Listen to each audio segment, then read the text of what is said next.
in order to fix that problem, let's take the touch node and put it outside or inside this touch node equals block name. So what it was doing is it was making sure that, if we touch this here, okay, so we added our kind of items here, looks good, and then, you know, because we were asking it to touch the node outside of it, it was technically making it so that it works a little bit. So what it does is it would take it and remove it no matter what you pushed. All right. So we now need to add in some game over logic. Okay. So in this game over logic, we need to do a couple things. Okay. So first of all, we're going to take this numeration here. Okay. And we'll say if is complete is equal to true. Okay. Only if is complete is equal to true. And what we're going to do is we're going to go to sprite dot remove from parent.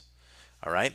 So what that's going to do is that when game over logic is called, all of the sprites are going to be removed.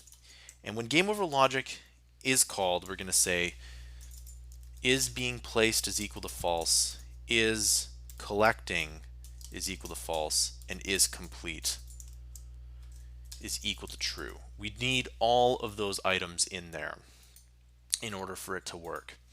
Right? And then so it will go and it will remove everything here.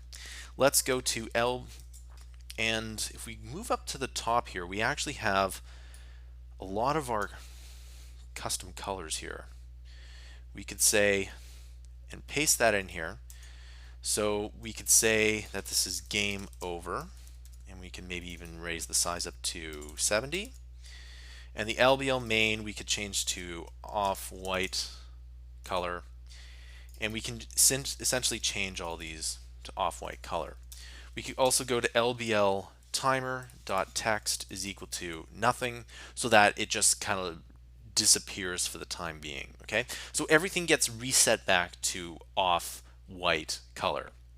All right, so let's take a look at that. Let's run that and let's see if it works for the most part. So we got our blocks, placing, everything looks good.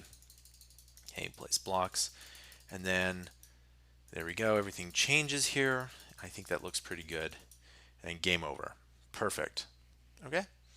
Now if you want to, you could always do, try again, and let's go to LBL timer dot font size is equal to something like, try again's pretty big, so maybe 60.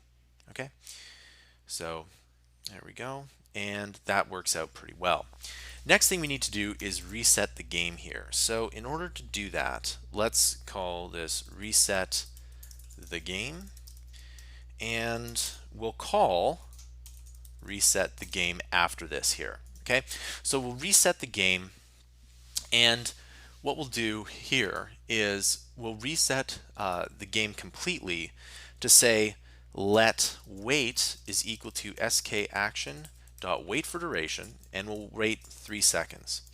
We need a let the game scene is equal to game scene, and in here we can say self dot size, and we're going to say let the transition here, for example, let the transition is equal to sk transition dot crossfade with durations. We'll make it 0.5 seconds. Now we're going to go the game scene dot scale mode is equal to dot aspect fill. Okay, let change scene is equal to sk action dot run block, and in that block what we're going to do is we're going to say that this run block is going to be self dot scene dot view dot present scene, and we're going to present the game scene and the transition.